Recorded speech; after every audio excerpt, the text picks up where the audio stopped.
Welcome back to InsideSync, where we explore how to live and work with a little more balance. Today, I want to talk about something that's quietly redefining how we think about work. Not a new app, not AI, not the latest hustle hack. It's balance. Balance between focus and rest. Between logic and emotion. Between the human brain and the machine one. We've spent years chasing productivity like it's a race we could win. More tools, more meetings, more efficiency. And yet somehow, everyone's still tired. Harvard Business Review recently called it the efficiency trap, where you get faster at everything except thinking clearly. Burnout's up, engagement down, and people are quietly wondering, what's the point of running faster if you're always running uphill? Balance used to sound like a luxury, something you do after success. Now, it's the only way to sustain it. Our brains aren't built for constant acceleration. There's this old psychological principle, the 𝐤𝐸𝐲𝐧𝐜 curve, that shows performance peaks somewhere between calm and chaos. Too little pressure and we drift, too much and we snap. The sweet spot, that's balance. Stanford neuroscientist Andrew Huberman talks about this too, how our focus naturally runs in 90-minute cycles, followed by rest periods that recharge the brain. Ignore those rhythms long enough, and you don't just lose energy, you lose clarity, creativity, even empathy. So when we talk about balance, we're not talking about taking random days off. We're talking about designing sustainable intensity, knowing when to push, when to pause, and when to let your brain breathe.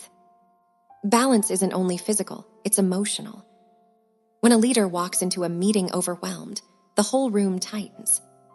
When they show calm confidence, everyone relaxes and performs better. Daniel Goleman, the psychologist who coined emotional intelligence, once said that emotional balance is the hidden multiplier of performance. It's what turns effort into flow. And I've seen this play out firsthand.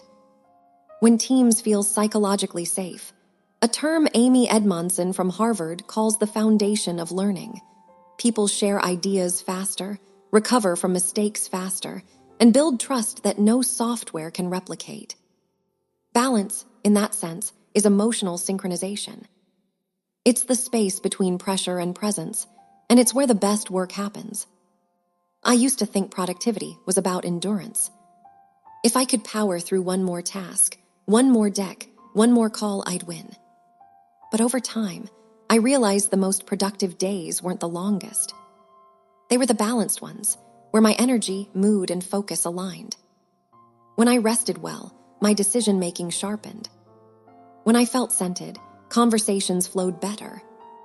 It wasn't about time management anymore. It was energy management. Balance isn't soft, it's strategy. It's knowing how to preserve your most valuable asset, attention. So, if the last era of productivity was about output, the next one is about capacity. Not just how much we can do, but how long we can do it well. Balance is no longer a nice-to-have. It's the foundation for clarity, trust, and resilience. Because in the end, productivity isn't about squeezing more out of people. It's about helping them stay in sync sustainably. Thanks for tuning into InsideSync. If this episode hit home, share it with someone who's been running hard but feeling stuck. Because maybe what they need isn't more speed, it's better balance. Until next time, stay balanced and stay synced.